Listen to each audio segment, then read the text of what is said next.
Final segment, Wisco Sports Show. Been a fun mix tonight. A lot of Packers, little Brewers, little Badgers. We're going to do some more college football now. Our sports director, the voice you hear on the updates, I would argue kind of our guiding star at this station. And of course, you hear him on the camp with Jesse Temple, who will be on the show tomorrow. That is Zach Heilprin. Zach, good evening. Thank you for joining us. I'm very excited to chat. And by the way, when I asked you to come on, you almost sounded surprised. You're like, 2 weeks in a row? I hope you enjoy coming on the show because we enjoy having you so much.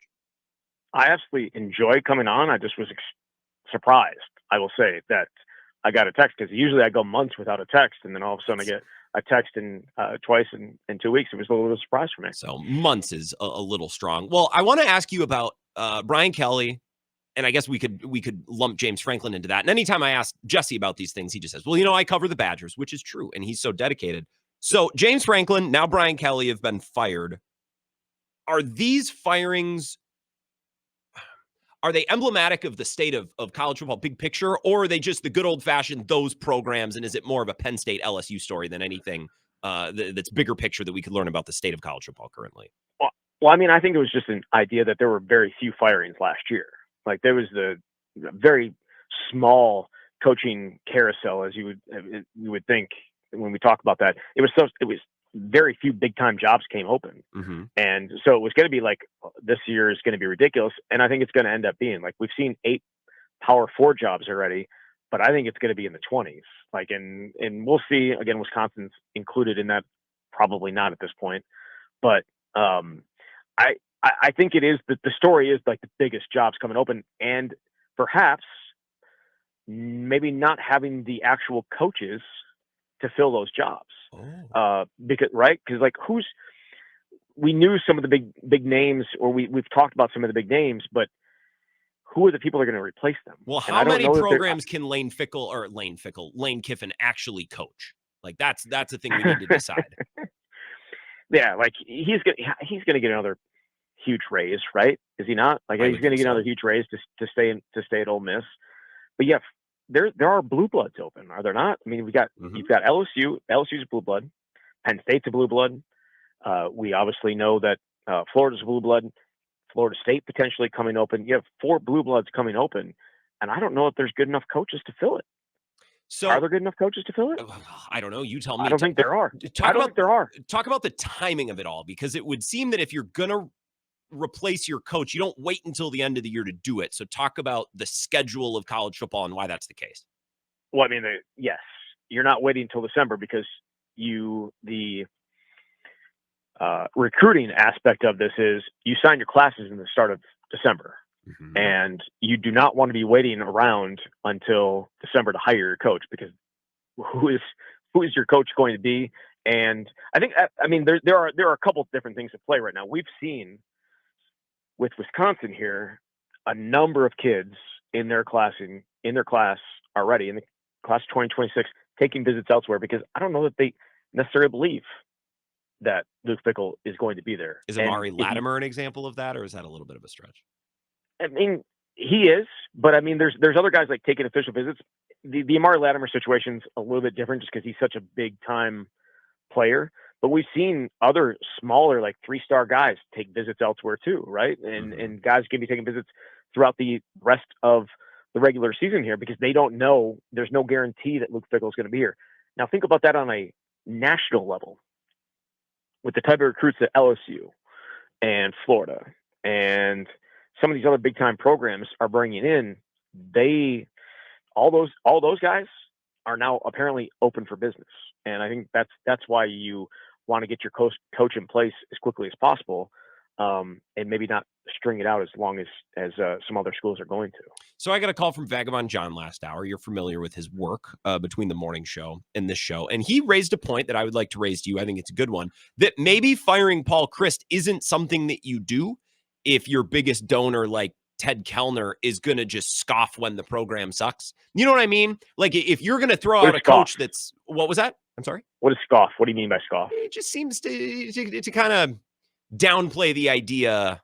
Well, first of all, scoffs. That's the byline from Jim Polzine. Why this major donor scoffs at talk of change. Like, I don't know that Ted Kellner is like, we need to get. So when you let Paul Chryst go, who is winning at a high level and making bowls for whatever that's worth, if you're going to go out and make a huge move, don't you kind of need aggressive backing from donors to be able to take big swings like that? That was his point, and I think it's an interesting one. I would like your take on that. I mean, I think so, but again, if you go back to November of 2022,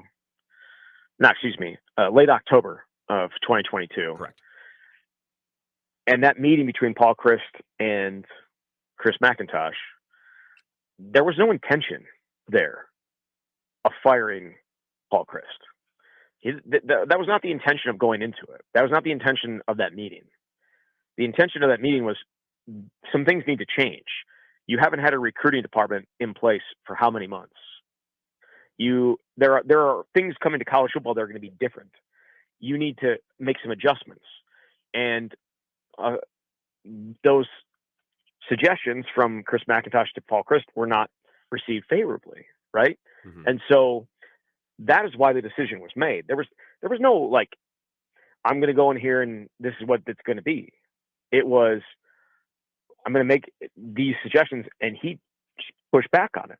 And so, like that's completely different. I don't know that Chris McIntosh went and talked to Ted Kellner before he went and made that decision. Like, that didn't happen. You need to have a general idea of how aggressive and how pot committed your biggest donors are going to be when you're making big decisions like that, right? You need to have a temperature. That's it. You would think so. You would think so. When you're the AD of a program like Wisconsin, yes.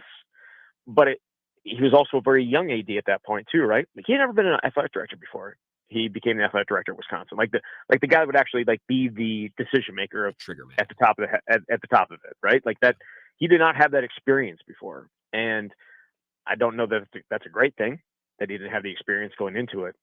But when I think about late October of 2022, things were not trending in the right direction, and there were a lot of people calling for Paul Chryst to be fired. But the calls at this point here in October of 2025 are so much louder than they were in October of 2022. Quite. And there's apparently zero move towards firing Luke Fickell, right? Because he does right now, Chris McIntosh, have the backing of the guy who's the biggest donor that Wisconsin has.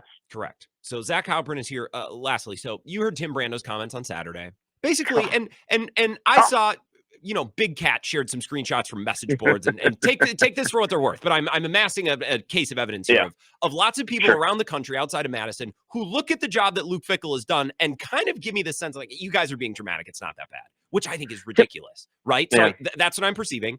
Is there a chance? I hope you're about to tell me no. Is there a chance that the higher ups at UW are also thinking that way? And that's why Luke Fickell is like they understand and they're just choosing not to act, right? It's not that they don't grasp what's going on here, right?